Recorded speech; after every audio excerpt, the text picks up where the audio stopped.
It is a singular honor to introduce this special program to commemorate the life and legacy of Moreinu Rabbeinu, Rabbi Dr. Norman Lamm, on the occasion of his first Yahrtzeit.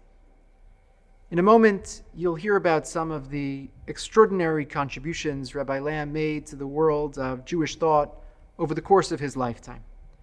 Given the breadth of those accomplishments, any attempt to circumscribe them would seem to be in vain. But in thinking about Rabbi Lamm's achievements, there is a word. There is a word that I've always found particularly resonant, a word that in some small measure characterizes his intellectual contributions to our community. And the word is synthesis, or as Rabbi Lamm sometimes called it, complementarity. He spoke and wrote often about how we ought to broaden the lens through which we see the world, to appreciate that we needn't shy away from the clash between irreconcilable perspectives. We become richer when we develop the capacity to live with tension. So it was little wonder that Rabbi Lamm could move so seamlessly between the worlds of the greatest Hasidic masters on the one hand and the great halachists on the other, that he was equally at home in the natural sciences and in the humanities, and of course, most famously, that he could integrate Torah, Umada, into a coherent worldview. Now, when a community chooses a rabbi, it's usually confronted with a decision. It can choose a scholar, or it can choose a pastor. The former will occupy the world of ideas. He'll dazzle his members with brilliant scholarship and spectacular feats of oratory. The latter will make his mark quietly, in the hospital room or at the Shiva visit. He'll be a font of empathy and an ongoing source of compassion. As the rabbi of the Jewish Center, Rabbi Lamm created a new paradigm. He synthesized the two great roles of the rabbi. He became the preeminent scholar of our era at the same time that he was dispensing compassion to his beloved flock. A public intellectual, there was no area of wisdom that was foreign to him. He could quote Reb Chaim of Volozhin in one breath and Immanuel Kant in the next. Mysticism and medrash, poetry and prose, all flowed lyrically from his lips. But Rabbi Lamm's intellectual achievements never came at the expense of the unending care and concern he had for the people in his life. He radiated warmth and charm. He could always find time to meet. He took an interest in matchmaking. He looked out for people who were alone or abandoned, and there was no issue too small. He once wrote a letter of consolation to a little girl grieving over the loss of her pet bird. It has become axiomatic that any tribute to Rabbi Lamm must perforce include a quotation or a paraphrase of one of his teachings. Inasmuch as he was the greatest orator of his generation, Rabbi Lamm can only be captured in words that were his own. We mortals who walk in his footsteps could never dream of matching the facility of his language or the profundity of his thought. We aspire only to accurately convey the messages he taught. And so I humbly add my voice to the chorus of those who strive to transmit the Masorah of Rabbi Lamm's legacy to a waiting generation. The Talmud teaches, Ein ben David ba ad shetichla pruta min hakis. While this is usually taken to mean that the Messiah will not arrive until every last penny has been spent, Rabbi Lamm once cited a Hasidic interpretation of the passage in this very sanctuary. It's not the pruta that needs to end, but the notion of pratiyut, fragmentation, the inclination toward personal and collective isolation. In its place, Rabbi Lamm said, we need an orientation of klaliyut. It's the capacity to see the world in its fullness that will help usher in the Messianic age. The words that follow, spoken by four outstanding heirs to Rabbi Lamm's legacy, are intended to further this goal. For it is only with the passage of time that we can fully come to grips with the totality of what it is that we've lost. In the exploration of Rabbi Lamm's legacy, there is solace too in the promise of all we might yet find.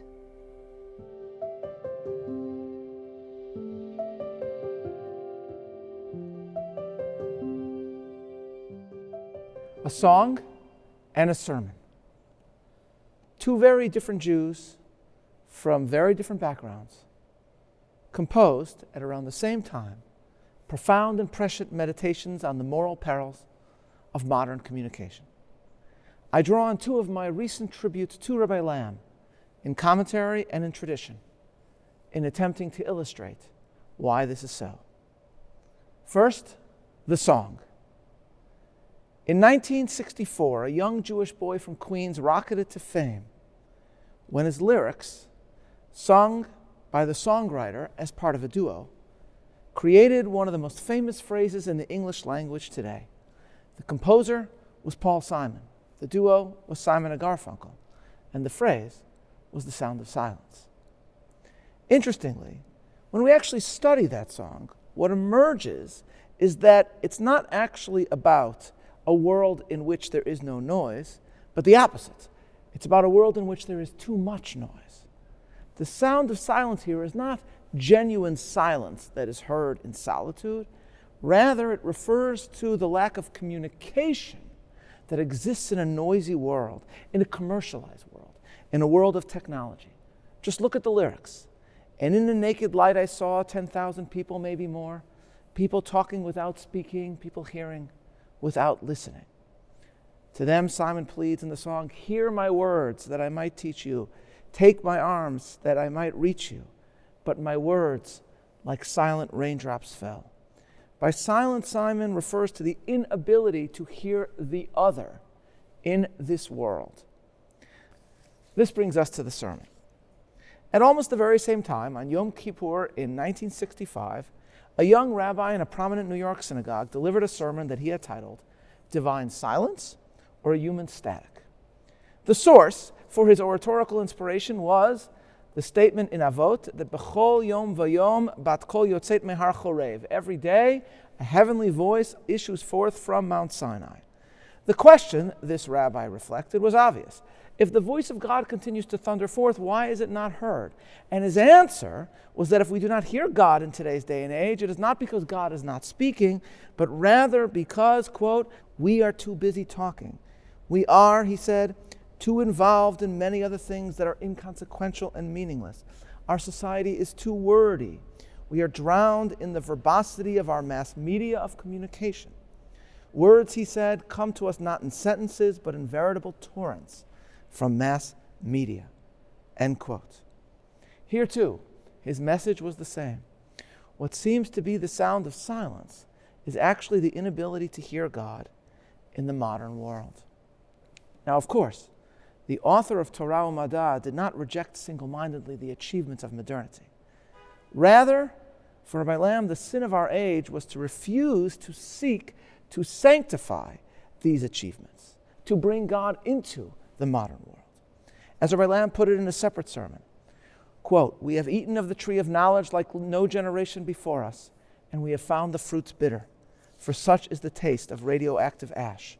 We have developed science and technology at an incredible pace, yet we have become what in Jewish literature is known as wise for our own hurt. Our genius has proved an evil genius. With our increase in knowledge has come a shrinkage of wisdom.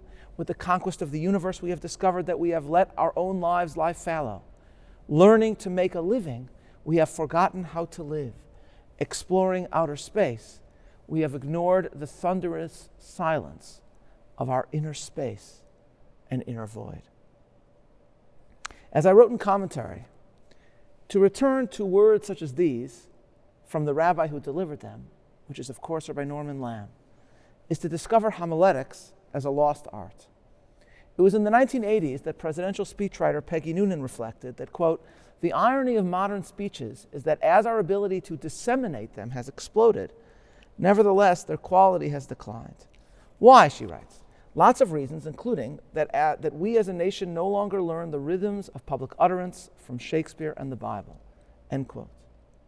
At the same time, she urges the speechwriter to respect the audience by aiming high, or as she puts it, "Be honest and logical in your approach, and they will understand every word you say and hear, and know that you thought of them." Writing at almost exactly the same time as Noonan in the 80s, Rabbi Lamm, already president of Yeshiva for several years, reflected that if rabbinic rhetoric was no longer rising to the occasion, it was because, as he put it, quote, "Part and parcel of today's society is the loss of verbal potency." Rabbi Lamm added that drush, true drush, is, quote, "a form of communication. Rhetoric demands verbal skills, and the art of homiletics, therefore," he said, "suffers along with all other forms of verbal communication.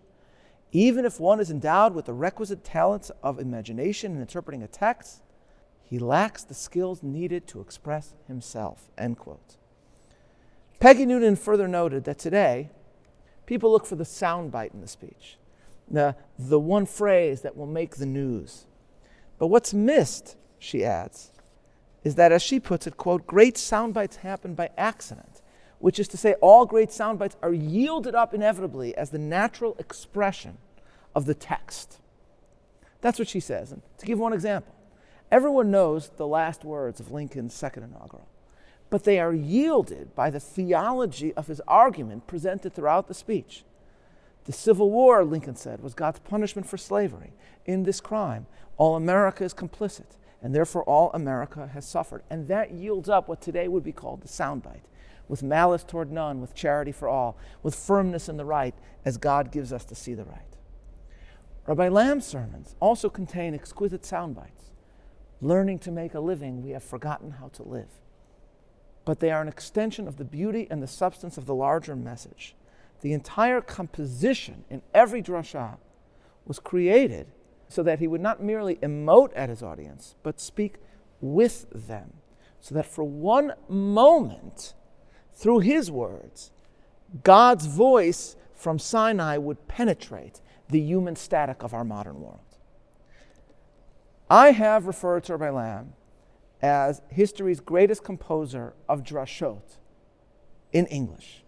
By this I meant not only that he was an oratorical artist, but that he had a gift for making himself heard in this all-too-noisy age, serving as a channel, a medium for the sound of Sinai that had heretofore been shut out. And he was able to achieve this not only because of his gifted mind and his eloquent tongue, but also because of his resplendent soul. In tradition, I noted that my favorite sermon of Rabbi Lamm was also a Kol Nidrei composition. It is both lomdush and lyrical, an hour-long shiur distilled into an astonishing sermon. Rabbi Lamm's subject was perhaps the most famous words in the Hebrew language, Shema Yisrael Hashem Elokeinu Hashem Echad. And he illustrated that when we say Hear, O Israel, we are, of course, repeating the mantra of Moshe, speaking to the nation of Israel, expressing the doctrine of our nation and the philosophical foundation of our faith, that God is one. But, he adds, according to the Talmud, the words of the Shema also recall not only a theological, but also a familial moment when Yaakov Avinu was about to die, and his sons at his deathbed all in unison proclaimed their loyalty to his faith, speaking to the original Israel. Hear, O Yisrael, Hashem Elokeinu, Hashem Echad, your God is one in our heart. And therefore, he said, every Shema is both intellectual and emotional, national and personal, philosophical and familial. In reciting its opening sentence, we speak simultaneously to Israel, our nation, and to Yisrael, our forefather. Usually, he said in Shema, we are emphasizing first and foremost the doctrinal proclamation of Moshe. But on Yom Kippur, he said, we stand in our mind's eye at our father's deathbed once again, at the deathbed of Yaakov Avinu, as well as at the bedside of all of our ancestors, who ask us to proclaim our loyalty to all that they passed down to us. Rabbi Lamm's description of what Shema means also summarizes what his sermons sought to accomplish, to connect Klal Yisrael to God in a modern and agnostic age. Rabbi Lamm said, in calling out to him, Yisrael, across the chasm of the generations, we assure him and ourselves that the one God that he worshipped is ours as well, that we continue his tradition which he entrusted to his children, that we have not and will not falter as we strive to implement his kingdom of heaven in our own times and our own places, that 3.5 millennia later we still carry aloft our grandfather's torch of the unification of his name, and that we pledge to continue to do so even in an age of cynicism, confusion, and despair. In the end, every sermon of Rabbi Lamm was a Shema Yisrael, Hear, O Israel, and it combined both versions of the Shema. He was intellectual and emotional, philosophical and familial.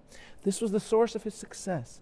When he said implicitly to his audience, Hear, O Israel, people heard because he ensured that they listened. And they listened not because he flattered his audience, not because he told them what they wanted to hear, but rather because he showed them respect and the careful consideration of an exquisite and carefully crafted homiletical masterpiece. Examples of that today in the internet age are few and far between. They are painfully wanting in our world and in the rabbinate as well. And so, in a certain sense, as we pay tribute to Rabbi Lamm, we bid farewell not only to him, but to the oratorical age of Drush that he above all exquisitely embodied. For what Rabbi Lamm said on Yom Kippur so many years ago is even more true today. We live in an age of torrents of words, multitude of media. While it has become easier to communicate, that does not mean that we have become better at it.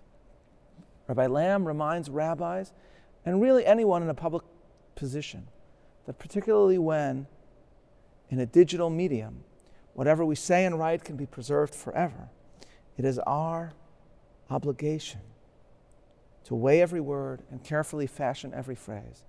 And yet today, all too often, at every controversy, rabbis and other Jewish leaders might sometimes take to Twitter or foment on Facebook and express their opinions in a manner that we can perceive was not carefully composed. Rabbi Lamm reminds rabbis to communicate the Torah with a sense of reverence and responsibility. We mourn Rabbi Lamm, and the loss is immense. In the internet age, the ability for instantaneous communication has ironically led to an even greater lack of listening, a more profound sound of silence. To amend Simon's lyrics, ours is a world not so much of people talking without speaking, but of people posting without thinking. What Rabbi Lamm called human static has only increased. But there is also here inspiration and consolation. Rabbi Lamm's sermons are there to be read. The oratory of genius is there to be savored. And I experience this again and again.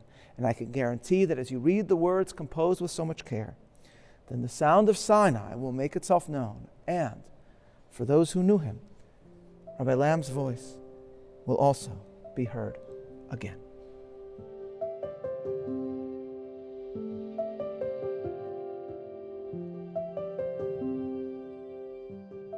It is difficult difficult to speak about my grandfather's Torah without simultaneously thinking about the exquisite privilege I had of being a bat bayit in my grandparents' home for almost 40 years. My grandfather wrote and spoke about important topics of the day and taught me personally, my family and extended family, our community, and the world at large how to live as Jews and how to understand Jewish living.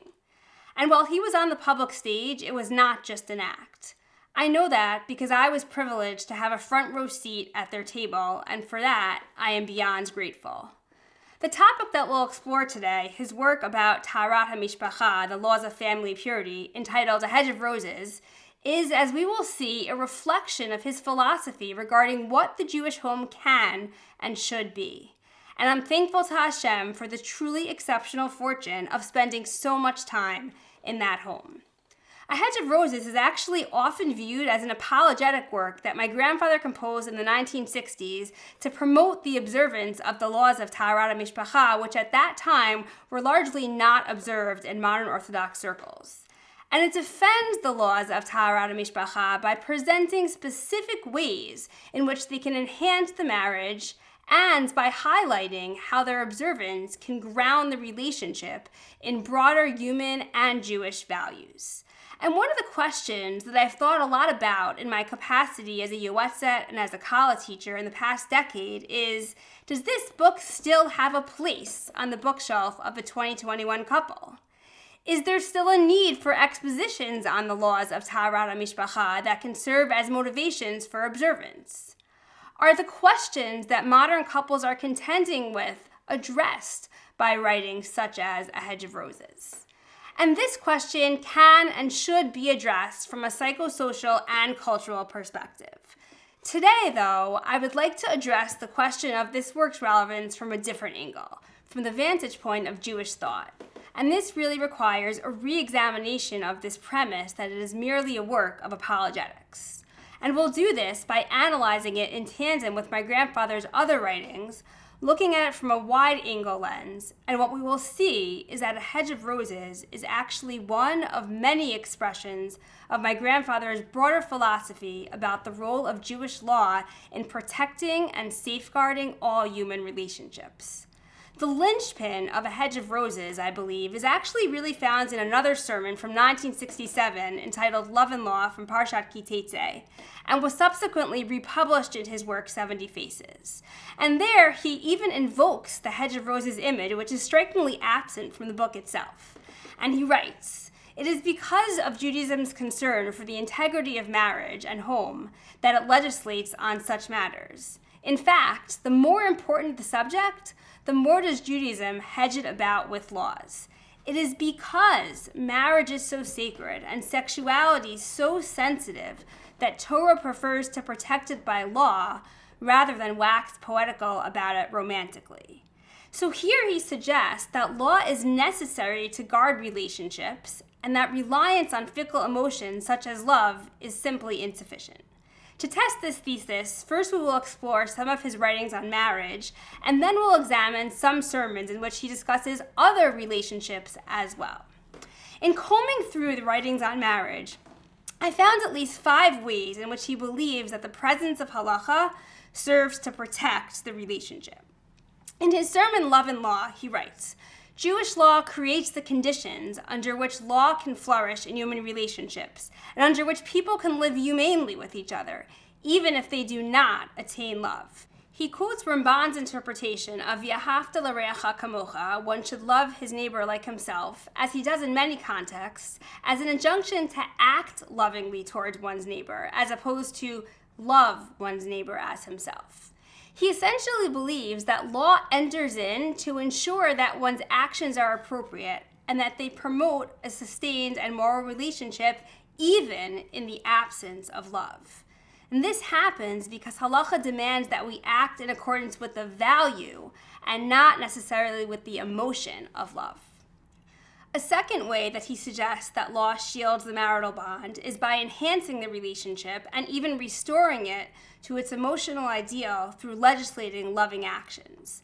And this is very much in consonance with the principle of acharei ha'pe'ulot nimshachim halevavot, that feelings and thoughts follow actions. In his words, if I act lovingly, then a true love relationship will be built up, and after a while, it will not be mere role-playing, but genuine.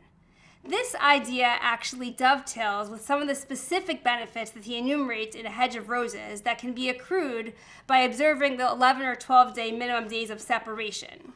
Specifically, that it helps the sexual relationship to remain vibrant and allows for the continuation of what he refers to as the perpetual honeymoon.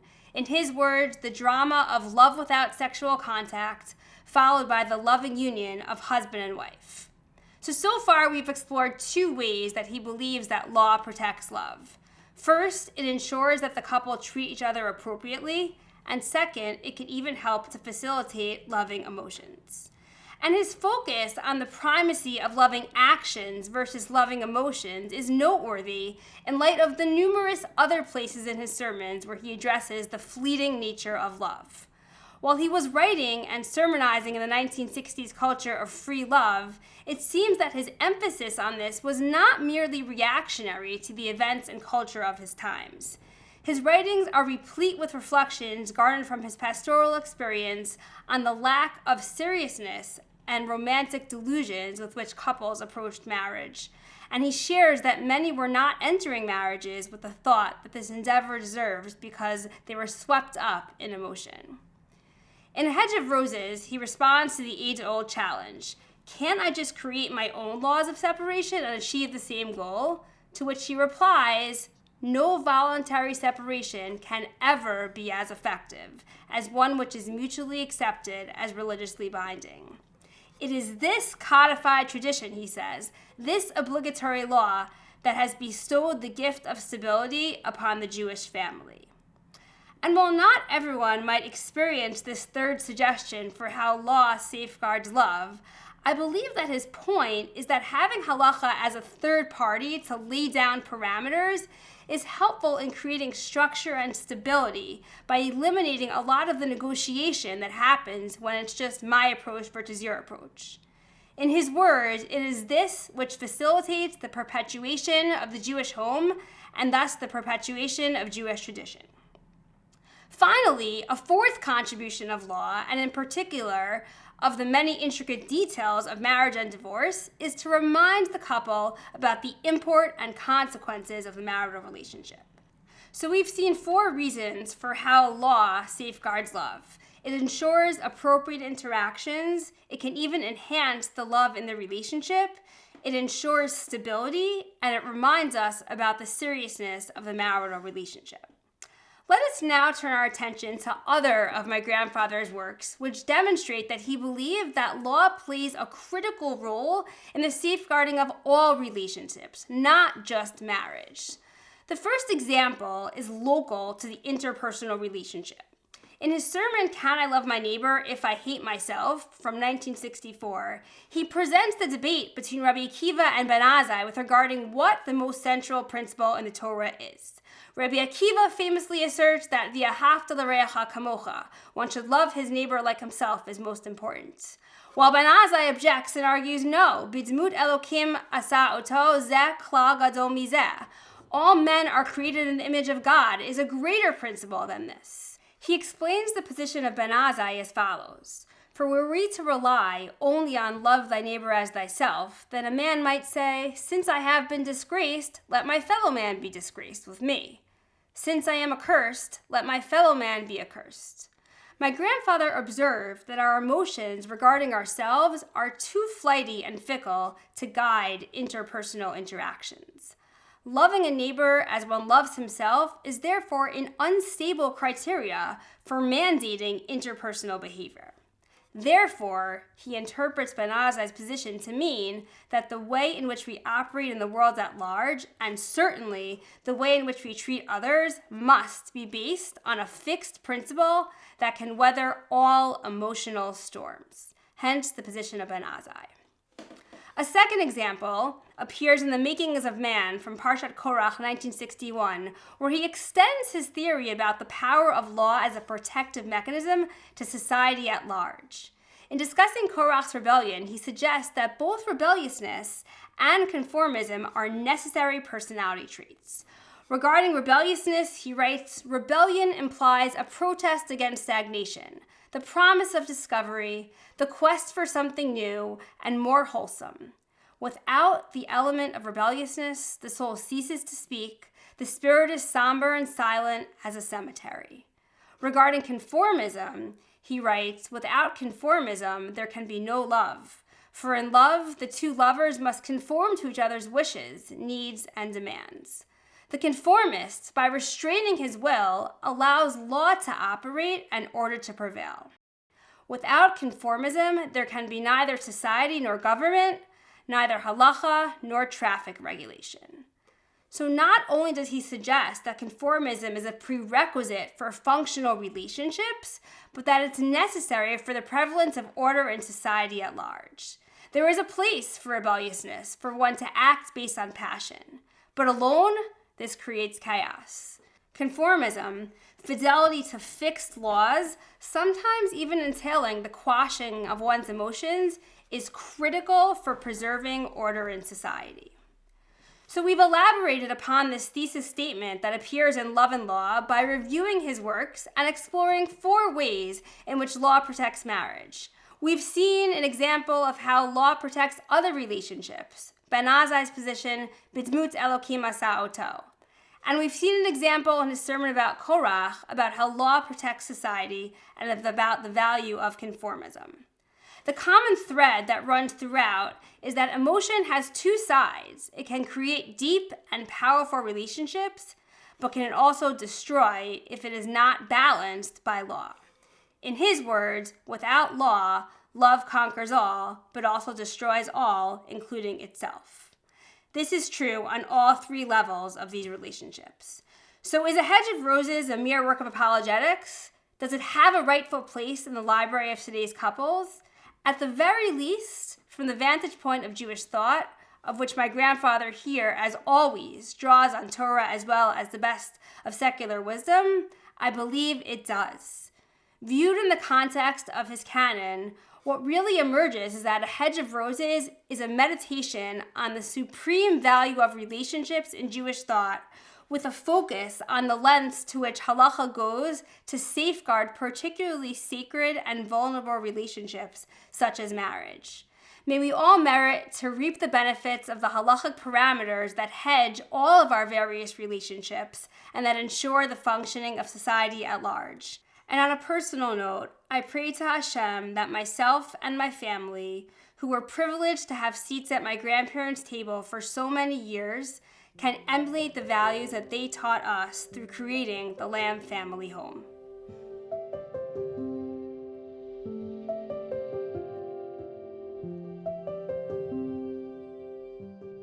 To understand my grandfather, Mori Zakeni, Rabbi Norman Lamm, Zecher Tzadik Levracha, you need to place yourself on a rocket ship. I don't mean that metaphorically. I actually have in mind a particular rocket ship, the Apollo 8 spacecraft. The astronauts aboard were the first humans ever to leave low orbit and the first to travel to the moon. And when they finally reached the moon, they were given the opportunity to broadcast a message back to the millions of people gathered around their television sets. And as humanity waited with bated breath to hear man's first words spoken from above the celestial sphere, the voice of lunar module pilot Bill Anders crackled through the broadcast. We are now approaching lunar sunrise.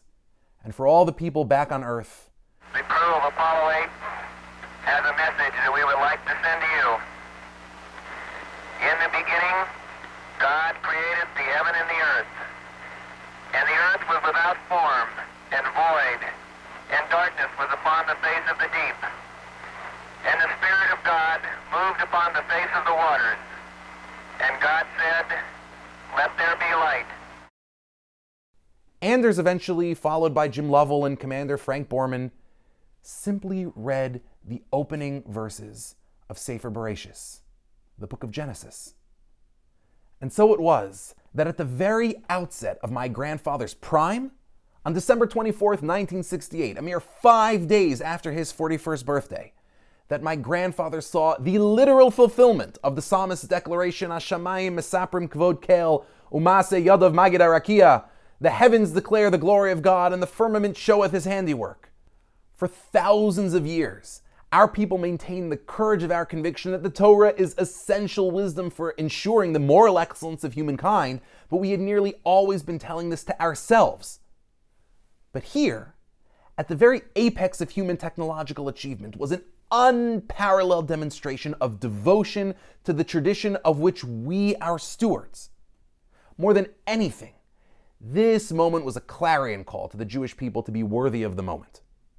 How should we, the Jewish people, respond to a world that not only needed but desired the guidance of our wisdom at a time in history when our people had unprecedented freedom to meet that desire? This was the question that captivated my grandfather throughout his life, and it runs through so much of what he taught over the course of many decades as a leading Jewish thinker. And in essence, my grandfather believed that in order to seize the opportunities of the moment, the Jewish people had three responsibilities. The first was that the Jewish people have a responsibility to listen. You know, I used to learn with my grandfather when I was in yeshiva and eventually in smicha. We learned through so many things together, but there was a time when he suggested that we learn hakdamos, introductions to famous works of Jewish thought, to famous Sfarim. Because it was in the introduction, he believed, that an author tells you what they really think. And he actually insisted that we start with a particular hakdama. You'd assume it'd be the introduction to Rav Hirsch's Chumash, or to a work by Rav Kook, or Rav David Tzvi Hoffman. No. He insisted on beginning with the Hakdama to Vayoel Moshe, the quintessential anti-Zionist tract by the Satmar Rebbe. Why? I couldn't make heads or tails of it at the time. But I went back over my notes that I took while we were studying together a few months ago, and I noticed something that I jotted down. We're reading this vituperative attack on Zionists, on anyone who believes in secular learning, anyone who had patience for assimilated Jews, and so on. And I wrote something to the effect of, wow, he sounds like he's describing my grandfather. And I think that's why my grandfather wanted us to read this. My grandfather believed deeply and fully in the importance of listening, especially to those who might teach you something you didn't already know. Certainly my grandfather disagreed with the Satmar Rebbe, and he was implacably opposed to his anti-Zionism, and certainly the Satmar Rebbe thought people like my grandfather, in turn, were villains. But as my grandfather believed, there is indisputable virtue for a Ben or Bas Torah in listening and learning, even in the face of stark difference, or especially in the face of stark difference. And this principle, of course, is critical for understanding the idea for which my grandfather was perhaps best known, Torah Umada. Torah Umada, after all, is fundamentally an exercise in listening for the reverberating echo of the Creator's voice in every corner of his creation. As my grandfather put it in a landmark address on the concept of Torah Umada, a new appreciation of a Beethoven symphony or a Cézanne painting or the poetry of a Milton can move us to greater sensitivity to the infinite possibilities of the creative imagination with which the Creator endowed his Tzelem Elokim. So the first responsibility incumbent upon the Jew in this dispensation is to listen. But listening alone is insufficient. In fact, it's cowardly, reflecting a belief that deep down we have nothing to add ourselves. The student of Torah has much to learn from others, yes, but has tenfold as much to teach. And as my grandfather relentlessly emphasized for decades, all of society, the lofty and downtrodden alike, desperately needs the Torah's wisdom as well.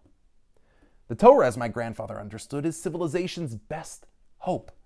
It represents the greatest, grandest moral tradition in the history of humanity. And without the Torah, my grandfather warned, during the turbulent summer of 1953, we all become, in his words, easy prey for any cruel ism which can tyrannize the empty souls of ignorant children, from atheism to communism to materialism. And so in this era, the Jew is not only a responsibility to listen, but a responsibility to teach. And this has, after all, always been our role in the history of moral development. My grandfather put it magnificently in a sermon from Parshas Korach in 1964, one of my favorites. He asked, "What is the prophetic tradition if not the expression of a revolutionary character?"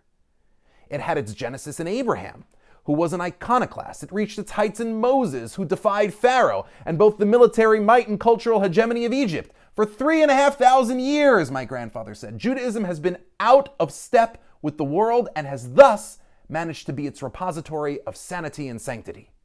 Yes, we Jews bear a divine obligation to teach the world as best we can, to model kindness and compassion, virtue and justice, and my grandfather believed the Torah's jurisdiction extended into every realm of human existence. You know, there's this infuriating tick you find in contemporary Judaism where people in the pews insist that rabbis shouldn't talk politics. Yahrtzeit val yavor. My grandfather, by contrast, believed that this was a theologically untenable position. If you take religion seriously, if it actually means something, then it has to speak to the most urgent questions that arise in the course of human events. It has to. And in some of his earliest addresses as a young pulpit rabbi, my grandfather had already articulated this conviction. Commenting on the Korean War peace talks in a sermon in Parshas Vayishlach, delivered just 2 weeks shy of his 25th birthday, a young Rabbi Norman Lamm proclaimed, "Now it is not the business of a rabbi to comment on purely political or diplomatic matters, but when matters of principle are involved, then the people have the right to know what the teachers of religion have to say about the burning issues of our time. When the propaganda machines have ceased their loud clattering, and the din of partisan shouting has been silenced, the still small voice of religion must make known its moral and spiritual judgment." And over the course of his career, my grandfather proved this dictum many times over, teaching both our own community and the wider society at large Judaism's unique perspective on a variety of issues, from teaching how Judaism understands racism as the crime of idolatry, to defining Judaism's approach to ecology, to assessing Jewish thought's distinct perspective on everything from the hippies to the threat of communism. Jews ultimately have a sacred obligation not only to listen, but to teach. And finally, my grandfather felt that Jews had a third responsibility in this age, a responsibility to maintain a sense of Jewish dignity. I think he expressed it best in a sermon from 1970 called Confessions of a Confused Rabbi. He delivered it 2 weeks after the Kent State shootings, and it was shortly after the beginning of America's Cambodian campaign. And in that sermon, my grandfather related that young people in his congregation had approached him to ask why he hadn't addressed those events right after they occurred. And he confessed that he felt conflicted. On the one hand, he was outspoken against the Vietnam War, and he considered the Kent State shootings, in his word, a blot on the history of our nation. And yet, he explained, he couldn't go all the way with the zealous student activists, campus activists of the day, particularly in their support for the new Black Panthers. As he thundered from the pulpit, the Black Panthers are not our friends. They are anti-Semites, and they are anti-Israel. I would like to see young Jews who seek justice for the Black Panthers, and more power to them in their passion for justice, oppose these pernicious anti-Semites with equal zeal. And he continued, I have nothing but contempt for the so-called universal Jew who makes every people's concern his own, save that of his own people. So in sum, my grandfather instructed us to listen with an open heart to the perspectives of others. He charged us to bring the Torah out into the world around us. And he cautioned us never to forget our Jewish self-respect when we engage with society. I began my remarks on a rocket ship, so I suppose it's only fair that we end on one as well, and this one that reached the public consciousness at the very end of my grandfather's prime, in February 2003. It was in that moment that the world bore witness to the death of Ilan Ramon, the first Israeli astronaut in space. So here was a secular Jew, non-observant, who nevertheless took his Judaism with the utmost seriousness. In fact, he brought a Torah that had survived the horrors of Bergen-Belsen, into space with him. If 35 years earlier, Jews could merely watch, albeit with appreciation and admiration, if still righteous envy, as others proclaimed God's glory from the heavens, then by 2003, as my grandfather's public career drew to a close, it was our turn. In his eulogy for Ilan Ramon, my grandfather recognized the shift. He said, like Moses who went up to receive the Torah and bring it down to the people of Israel, so too Ilan Ramon went up, bringing the Torah of Moses to display to his people on earth. My grandfather was enormously blessed to begin to see, by the end of his prime, the potential fulfillment, the Reshit Tzmichat Gulatenu, of his dream for the Jewish people to be active participants in the drama of history, humble listeners, confident teachers, and proud sovereign Jews. And if anything, We're living in a time that's even more hospitable to his vision than any time in Jewish history. The opportunities, the necessity for Jewish moral leadership in this age are more apparent and urgent than ever before. And if we are to be true stewards of the legacy of Rabbi Norman Lamm, Zecher Tzadik Levracha, then let us commit ourselves in the days and years ahead to fulfilling the exalted words of the prophet Isaiah. Ki mitzion tetzei Torah, udvar Hashem Yerushalayim. For out of Zion shall go forth the law and the word of the Lord from Jerusalem. May my grandfather's memory be a blessing for our community and all of Klal Yisrael. Yehi Zechro Baruch. This evening, you've heard great presentations about the scope and depth of Rabbi Norman Lamm's intellectual, spiritual, and educational contributions to the Jewish people and our broader society throughout his incredible career as rabbi, scholar, community leader, and institutional visionary. Talks about his darshanut, philosophy, character, and worldview have broadened and deepened our understanding of his inspiring accomplishments. As someone who has sat in his seat as both rabbi of the Jewish Center and president of Yeshiva University, and who has a deep understanding of the constraints and demands that were naturally on his time, I am simply overawed by his prodigious achievements as a scholar, writer, and teacher. They speak to his brilliance and erudition, as well as his passion and purpose. Rabbi Lamm passed away right after the holiday of Shavuot, when we commemorate Matan Torah, the giving of the Torah. The great medieval sage Ramosha ben Nachman, the Ramban, explains that there's a special mitzvah to not only remember the content of Matan Torah, but the form as well. Raki shamar lecha ushmor nafshecha ma'od pen tishkach et advarim asher ra'u einecha v'odatem levanecha uvenei banecha yom asher amadat lifnei Hashem Elokecha b'chorev. You should remember and never forget what you saw with your own eyes on the day that you stood at Har Sinai in Chorev. According to the Ramban, the significance of Ma'amad Har Sinai was not just the truth that was communicated in the commandments and teachings at Sinai, but the experience of Sinai, the lights, the fire, the sounds, the fear, the glory. The way God chose to articulate the commandments must also be remembered.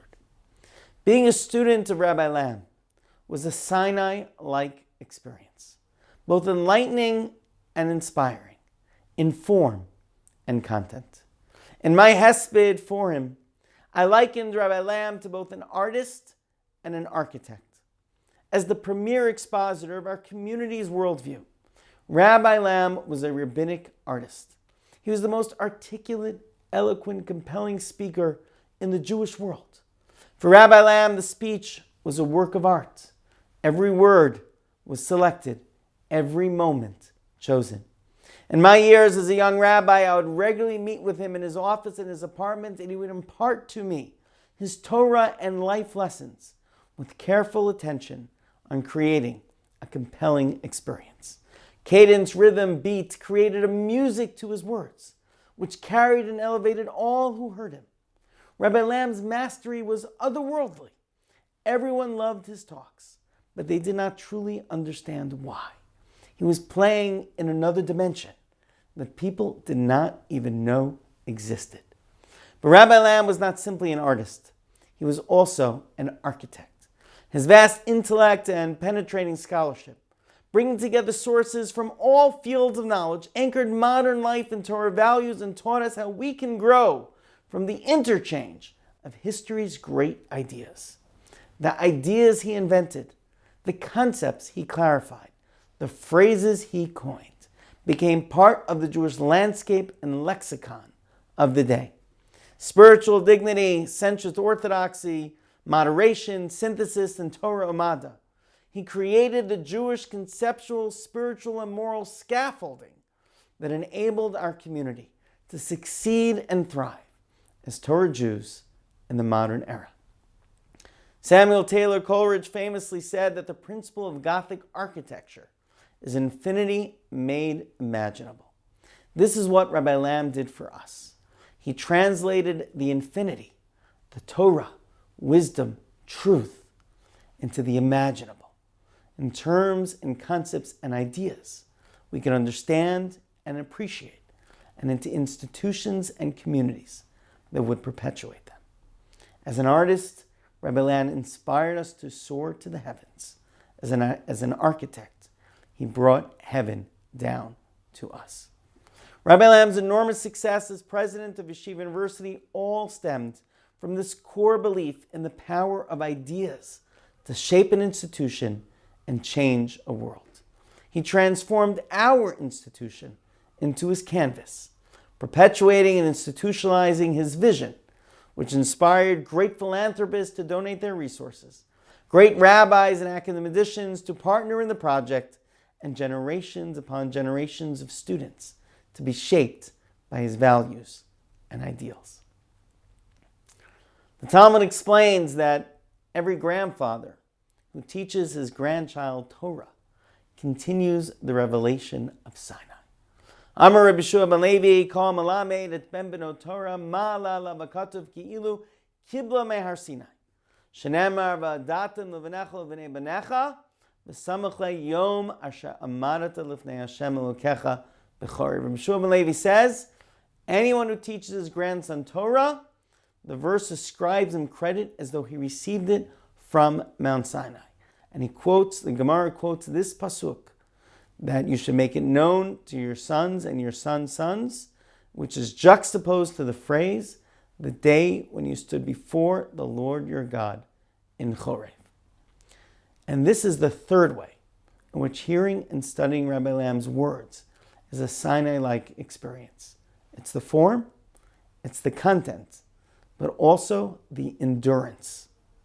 There will not just be the first generation of those who heard him directly who will study his words, but it will be the grandchildren or grand Talmidim, the next generation, who will continue to find meaning and inspiration in his Torah and wisdom.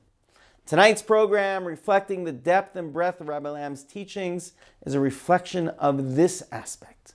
Rabbi Lamm's memory will endure every time we study and cite his words. Rabbi Lamm's memory will endure every time we confront the timely and challenging issues of our time with courage and compassion.